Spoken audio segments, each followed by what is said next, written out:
Bonjour à tous et bienvenue dans cette nouvelle vidéo. Alors aujourd'hui, on va parler du prix Nobel de chimie 2023, les boîtes quantiques ou alors appelées aussi les quantum dots en anglais. C'est des petits cristaux semi-conducteurs qui ont révolutionné des domaines comme par exemple les téléviseurs à LED ou encore la médecine. Mais avant, on va s'intéresser au prix Nobel en lui-même. Qu'est-ce que c'est et par qui ça a été créé?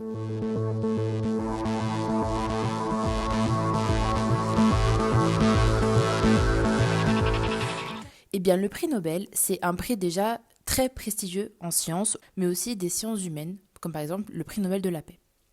Le prix Nobel, ça a été créé par Alfred Nobel, un inventeur industriel suédois surtout connu pour avoir inventé la dynamite.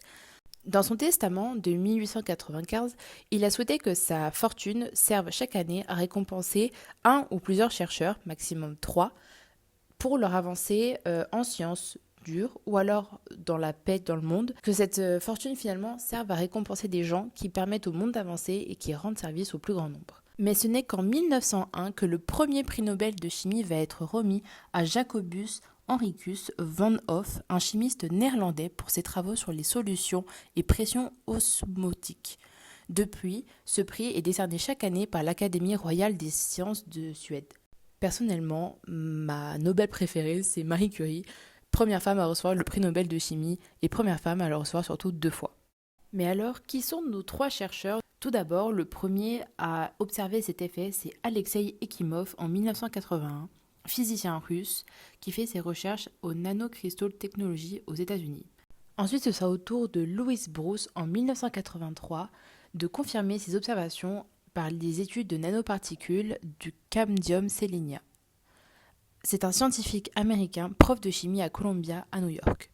Pour finir, ce sera en 1993 que Munji Bawendi, chimiste franco-tunisien, professeur au MIT aux États-Unis, développera une méthode de synthèse pour produire ces petites boîtes de nanoparticules de taille uniforme et de haute qualité et surtout stable pour des utilisations concrètes dans la vie de tous les jours.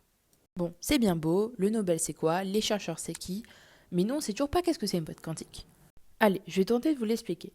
Une boîte quantique, en fait, c'est un nanocristal, donc quelque chose de très très petit, de l'ordre de quelques nanomètres. C'est un matériau solide, semi-conducteur, dont les propriétés vont changer en fonction des effets quantiques. Car oui, à cette échelle-ci, on ne considère pas les mêmes effets que pour les matériaux massifs ou de l'ordre du macromètre que l'on manipule tous les jours. Comme propriété, on peut distinguer des propriétés lumineuses, fluorescentes surtout, en fonction de sa taille. Plus la boîte quantique sera grande, plus la lumière qu'elle émettra sera rouge. Au contraire, plus elle sera petite, plus sa lumière émise sera bleue, violette. Secondement, on a aussi l'effet du confinement quantique. C'est-à-dire que les électrons qui sont en orbite autour du noyau dans un atome vont être confinés dans un tout petit espace très très réduit. Et en ça, on va modifier leur niveau d'énergie et leur interaction entre eux. Et oui, rappelez-vous de nos premiers cours de chimie, lorsque nous étudions l'atomistique et qu'on voyait donc les propriétés des atomes, surtout des électrons, avec les nombres quantiques physiques n, l, ml, s et ms, chacun avec leurs particularités et leur domaine de définition dans l'atomistique. Maintenant que l'on sait qu'est-ce que c'est qu'une boîte quantique, on va revenir à nos chercheurs, à leur démarche et comment ils ont réussi à regrouper leurs 3 travaux séparément pour créer ce prix Nobel et cette avancée. Donc, retour en arrière, 1981 avec Alexei Ekimov. Ça a été le premier à observer les effets quantiques avec du verre coloré contenant ces nanoparticules de chlorure de cuivre. Ainsi, il démontre que faire varier la taille des nanoparticules est égal à faire varier leur couleur. On le rappelle, plus ces nanoparticules seront grandes, plus elles tendront vers le rouge, et au contraire, plus elles seront petites, plus elles tendront vers le violet. En 1983, Louis Bruce confirme donc ses études avec cette fois-ci des nanoparticules de cadmium sélénié.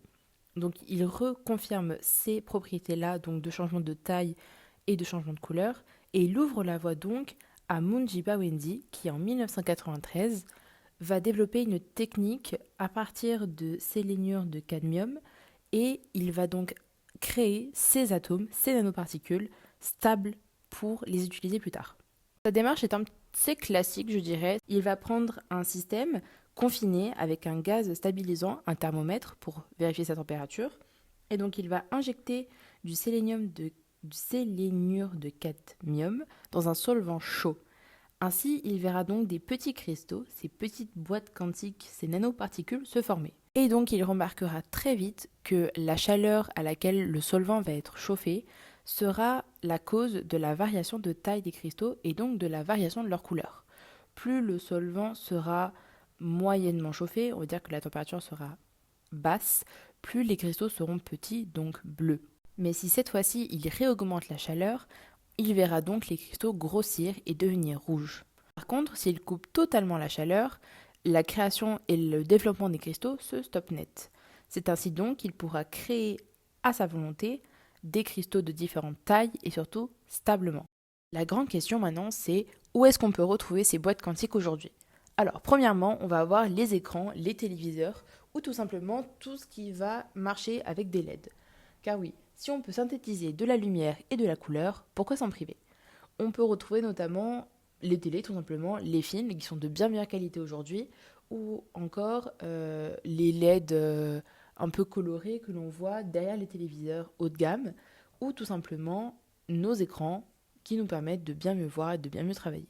Ensuite, on aura l'imagerie biomédicale permettant de marquer les cellules ou les tissus pour des diagnostics plus précis de certaines maladies, comme par exemple le cancer.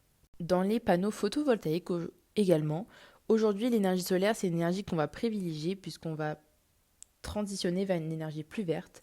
Donc ces nanoparticules vont améliorer l'efficacité de ces cellules photovoltaïques en absorbant plus de lumière et donc on va plus synthétiser d'énergie, ce qui est très positif pour la transition écologique et la volonté aujourd'hui de passer à une énergie plus verte et d'exploiter davantage les énergies naturelles et renouvelables.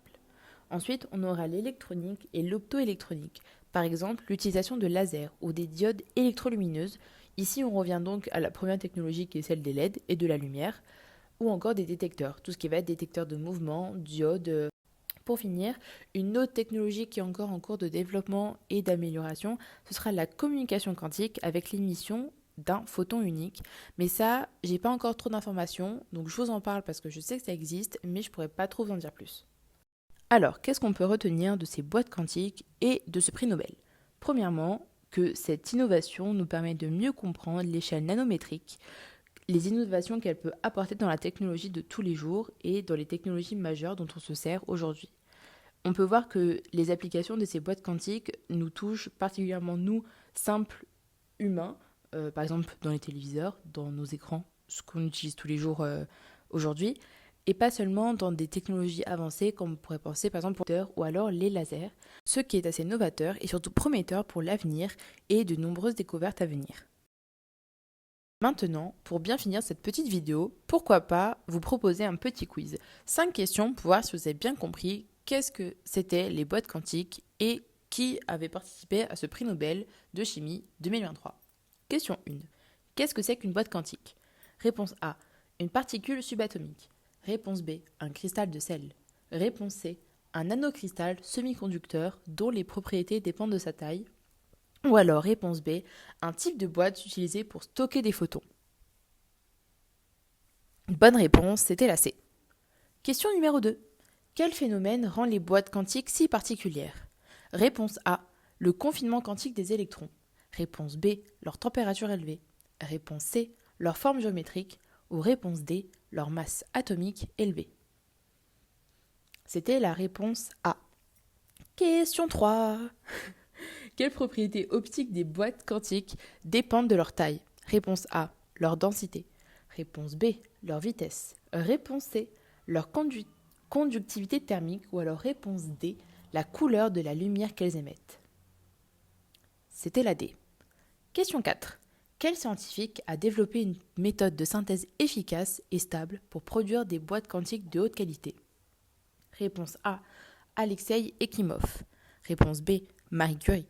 Réponse C, Munji Bawendi. Ou alors réponse D, Albert Einstein. C'était la C. Enfin, dernière question, numéro 5. Dans quel domaine n'utilise-t-on pas encore les boîtes quantiques ? Réponse A, l'agriculture. Réponse B, les téléviseurs. Réponse C, l'énergie solaire. Ou réponse D, L'imagerie médicale. Réponse D. L'imagerie médicale. Eh bien, c'était la réponse A, l'agriculture. Merci beaucoup de m'avoir écouté, merci d'avoir pris le temps de regarder cette vidéo, j'espère qu'elle vous aura plu. Merci!